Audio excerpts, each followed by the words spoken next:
Hivi kila mwenye simu ya iPhone iOS 26 ina faida kwake na ina sapoti? Najua utanijibu ina support na inafanya kazi, kwa sababu hapo wenyewe wanasema ukiandika pale supportive device zinakuja kuanzia iPhone 11 na kuendelea juu.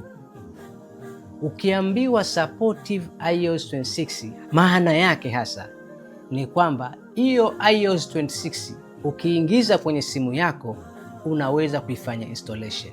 Hiyo ndio supportive. Lakini pia maana nyingine supportive ni kwamba hiyo iOS 26 ukiitia kwenye simu yako inaweza kuiwasha simu. Hiyo ndio supportive.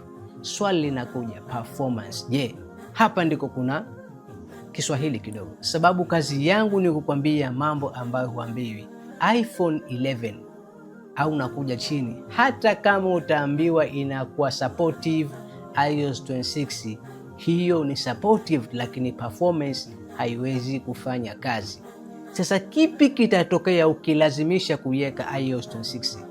Simu ambayo ina hardware za zamani, yani vifaa vyake ni vya zamani, kwa mfano iPhone 11 na kuja chini, ukaitwika iOS 26, ni kama vile umeibebesha, kama umemchukua punda umemtwika container, umeilazimisha, umeipa mzigo hali ya juu. Kipi kitatokea?